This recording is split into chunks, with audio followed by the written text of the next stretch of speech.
मुंबई के एक बड़े होटल में एक हाई प्रोफाइल पार्टी रखी गई थी। रणवीर राजपूत इंडियन मार्केट में एंट्री कर रहा था। ईश्वरी वहां पार्ट टाइम वेट्रेस के तौर पर काम कर रही थी। अचानक हाथापाई में जूस रणवीर के महंगे सूट पर गिर गया। रणवीर गुस्से में उस पर चिल्लाया, लेकिन ईश्वरी ने डरने के बजाय शांति से जवाब दिया, गलती किसी की भी हो, माफी मांगने के लिए इंसानियत चाहिए सर, दौलत नहीं। ये पहली बार था जब किसी ने रणवीर को ऐसा जवाब दिया था। वो उसका चेहरा नहीं भूल पा रहा था। इत्तेफाक से रणवीर को अपनी बिजनेस इमेज के लिए एक फैमिली और कल्चर्ड पत्नी चाहिए थी, जो सिर्फ नाम के लिए उसके साथ हो। उसने ईश्वरी को ढूंढा और उसके सामने 6 महीने का मैरिज कॉन्ट्रैक्ट रख दिया। ईश्वरी को पैसे चाहिए क्योंकि उसके पिता की जमीन एक साहूकार ने हड़प ली है। वो भारी मन से कॉन्ट्रैक्ट पर साइन करती है। वो रणवीर के शानदार बंगले में राजपूत खानदान की बहू बनकर आती है, लेकिन वहां उसका स्वागत फूलों से नहीं बल्कि कांटों से होता है। रणवीर की मां, जो रणवीर के बिजनेस पार्टनर की बहू से शादी करने का सपना देखती है, ईश्वरी से नफरत करने लगती है। रणवीर साफ साफ ईश्वरी से कहता है, ये शादी सिर्फ दुनिया के लिए है, मैं अपने कमरे और अपनी जिंदगी में तुम्हारा दखल बर्दाश्त नहीं करूंगा। ईश्वरी भी साफ साफ जवाब देती है, चिंता मत करो, मुझे तुम्हारे पैसों में कोई दिलचस्पी नहीं है, सिर्फ अपनी सेल्फ रिस्पेक्ट में है। समझौते के दिन बीतते जाते हैं। एक दिन रणवीर एक बड़ी मुसीबत में पड़ जाता है। उसका बिजनेस का दुश्मन उस पर हमला कर देता है। ईश्वरी अपनी जान देकर घायल रणवीर को बचाती है और पूरी रात उसकी देखभाल करती है। बेहोशी की हालत में रणवीर साईं, उसकी पुरानी प्रेमिका जो उसे छोड़कर चली गई थी, का नाम पुकारता रहता है। जब रणवीर सुबह उठता है तो उसे ईश्वरी का एक अलग रूप दिखाई देता है। वो पूरी रात बिना सोए उसके लिए प्रार्थना करती रही थी।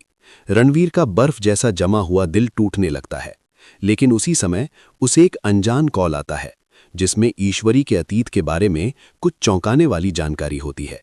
ईश्वरी को कोल्हापुर से अपने छोटे भाई का फोन आता है, जो बहुत रो रहा है। माँ, उस साहूकार ने मेरे पापा को पीट पीट कर मार डाला है और हमारे घर में ताला लगा दिया है। वो कह रहा है कि मुझे नहीं पता तुम्हारी बहन मुंबई में क्या कर रही है, मुझे पैसे दो या घर तोड़ दो। ईश्वरी के पैरों तले जमीन खिसक जाती है। बिना किसी को बताए वो रोते हुए स्टेशन की तरफ निकल जाती है, लेकिन उसी समय पीछे से एक लग्जरी काली रेंज रोवर आती है और उसके बगल में रुकती है। खिड़की नीचे है, अंदर रणवीर बैठा है। गाड़ी में बैठो, रणवीर की आवाज भारी है। साहब, मुझे गांव जाना है। पापा, ईश्वरी बोल रही है, लेकिन रणवीर उसे टोक देता है। मैंने सब सुना, मैंने तुमसे कहा था गाड़ी में बैठो। कोल्हापुर में आबा साफकर अपने 10-12 गुंडों के साथ ईश्वरी के घर के सामने बैठा है। क्या बूढ़े, तुम्हारी बेटी मुंबई में साहब के घर में रह रही है और तुम यहां हमारे पैसे बर्बाद कर रहे हो। वो ईश्वरी के पिता की तरफ दौड़ता है। तभी रणवीर की कार आती है, धूल का गुबार उड़ाती हुई। रणवीर कार से उतरता है, काला चश्मा, सफेद शर्ट पहने हुए और शरीर पर वही डर। गांव वाले हैरानी से देखते हैं। साहूकार मुस्कुराता है और कहता है, आप कौन हैं बाबा? आप मुंबई से आए मेहमान लगते हैं, दखल मत दो, ये गांव वालों का मामला है। रणवीर शांति से आगे बढ़ता है, अपनी जेब से चेकबुक निकालता है और पूछता है, कितना लोन है? साहूकार कहता है, ब्याज मिलाकर 10 लाख।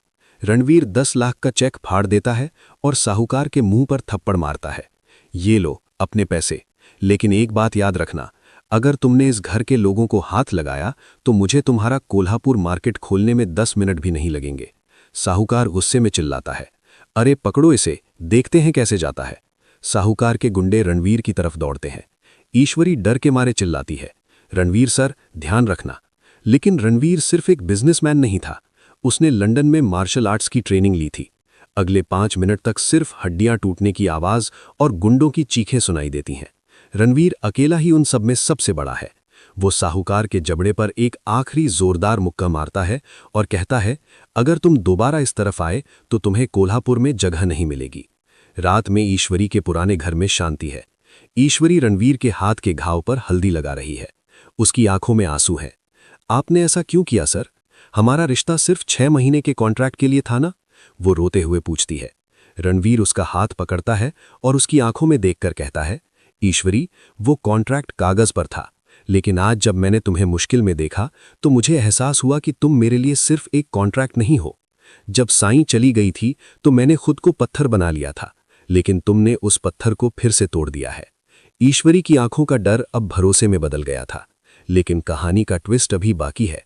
रणबीर के फोन पर उसकी मां का मैसेज आता है। रणबीर, मुझे उस लड़की की असली पहचान पता चल गई है जिसके लिए तुम कोल्हापुर गए थे। वो उसी आदमी की बेटी है जिसकी वजह से तुम्हारी साईं की मौत हुई थी। रणबीर का हाथ कांपता है। वो ईश्वरी को देखता है जो अब उस पर पूरा भरोसा करने लगी है। कोल्हापुर की उस शांत रात में रणवीर अपने फोन पर अपनी मां के मैसेज से परेशान हो जाता है। वो ईश्वरी के पापा के कमरे में जाता है और एक पुरानी फोटो देखता है। फोटो में ईश्वरी के पापा के साथ एक छोटा लड़का खड़ा है। वो कोई और नहीं बल्कि साईं का ड्राइवर विनायक है। रणवीर को लगता है कि 5 साल पहले साईं का एक्सीडेंट उसी की गलती से हुआ था। रणवीर का चेहरा गुस्से से लाल हो जाता है। उसे लगता है कि ईश्वरी जानबूझकर उसकी जिंदगी में आई है। वो बाहर आता है और ईश्वरी का हाथ कसकर पकड़ लेता है। ईश्वरी, विनायक, तुम किसे चाहती हो? रणवीर की आवाज पूरे घर में गूंजती है। ईश्वरी डरकर कहती है, वो मेरा बड़ा भाई था, लेकिन सर वो अब इस दुनिया में नहीं है। वो भी उस एक्सीडेंट में मर गया। साईं तुम्हारे भाई की वजह से मर गया और तुम मुझसे शादी का कॉन्ट्रैक्ट करके मेरे घर आए थे। क्या यही तुम्हारा प्लान था? ईश्वरी को कुछ समझ नहीं आता। वो बस रोती है। रणवीर गुस्से में उसे वहीं छोड़कर कार लेकर मुंबई के लिए निकल जाता है। रणवीर मुंबई पहुंचता है और एक्सीडेंट की पुरानी फाइल फिर से खोलता है। वो ईश्वरी से नफरत करना चाहता है लेकिन अपनी भावनाओं के आगे झुकने को तैयार नहीं है। वो एक प्राइवेट डिटेक्टिव को बुलाता है। 2 दिन बाद डिटेक्टिव एक ऑडियो रिकॉर्डिंग लाता है। रिकॉर्डिंग सुनकर रणवीर के पैरों तले जमीन खिसक जाती है। उसमें उसकी मां और उसके बिजनेस पार्टनर की आवाजें होती हैं। 5 साल पहले साईं को मारने के लिए विनायक की कार के ब्रेक जानबूझकर खराब कर दिए गए थे ताकि रणवीर बिजनेस पार्टनर की बेटी से शादी कर सके। विनायक बेकसूर था लेकिन उसने साईं को बचाने की कोशिश की। रणवीर को अपनी गलती का एहसास होता है। उसने एक बेकसूर लड़की और उसके परिवार के साथ गलत किया था। रणवीर फिर से कोल्हापुर भागता है। बारिश हो रही है। ईश्वरी अपने घर के बाहर बैठकर रो रही है। उसे लगता है कि अब सब कुछ खत्म हो गया है। तभी वही लग्जरी काली रेंज रोवर वहां आती है। रणवीर कार से बाहर निकलता है। वो पूरी तरह भीगा हुआ है। वो ईश्वरी के सामने घुटनों के बल बैठता है। मुझे माफ कर दो ईश्वरी, मैं एक बार फिर गलत था। मैं साईं को नहीं बचा सका लेकिन मैं तुम्हें खोना नहीं चाहता।